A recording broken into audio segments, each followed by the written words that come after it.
shelter it. The point I would like to make is that investments come and go. The market goes up and comes down. Economies improve and crash. The world is always handing you opportunities of a lifetime, every day of your life, but all too often we fail to see them. But they are there. And the more the world changes and the more technology changes, the more opportunities there will be to allow you and your family to be financially secure for generations to come.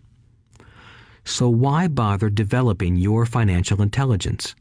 Again, only you can answer that. I know why I continue to learn and develop.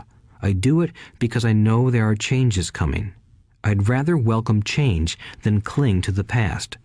I know there will be market booms and market crashes. I want to continually develop my financial intelligence because at each market change, some people will be on their knees begging for their jobs. Others, meanwhile, will take the lemons that life hands them, and we are all handed lemons occasionally, and turn them into millions. That's financial intelligence. I am often asked about the lemons I have turned into millions. I hesitate using many more examples of personal investments because I am afraid it comes across as bragging or tooting my own horn. That is not my intention. I use the examples only as numerical and chronological illustrations of actual and simple cases. I use the examples because I want you to know that it is easy. And the more familiar you become with the 4 pillars of financial intelligence, the easier it becomes. Personally, I use 2 main vehicles to achieve financial growth: real estate and small cap stocks. I use real estate as my foundation. Day in and day out, my properties provide cash flow and occasional spurts of growth and value. The small cap stocks are used for fast growth. I do not recommend anything that I do. The examples are just that, examples. If the opportunity is too complex and I do not understand the investment, I don't do it. Simple math and common sense are all you need to do well financially. There are 5 reasons for using examples. 1. To inspire people to learn more. 2.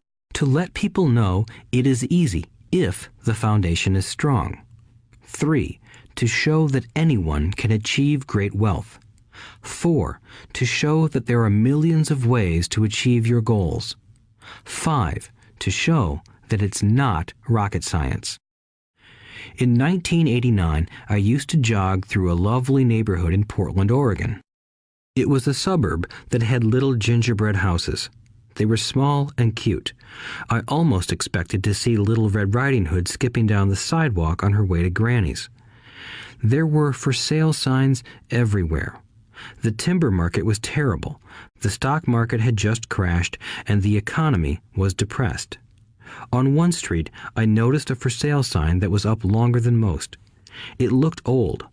Jogging past it one day, I ran into the owner, who looked troubled. "What are you asking for your house?" I asked. The owner turned and smiled weakly. "Make me an offer," he said. "It's been for sale for over a year. Nobody even comes by anymore to look at it." "I'll look," I said, and I bought the house a half hour later for $20,000 less than his asking price. It was a cute little 2-bedroom home with gingerbread trim on all the windows.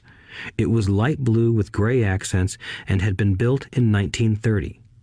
Inside, there was a beautiful rock fireplace, as well as 2 tiny bedrooms. It was a perfect rental house. I gave the owner $5,000 down for a $45,000 house that was really worth $65,000, except that no one wanted to buy it. The owner moved out in a week, happy to be free, and my first tenant moved in, a local college professor. After the mortgage, expenses, and management fees were paid, I put a little less than $40 in my pocket at the end of each month.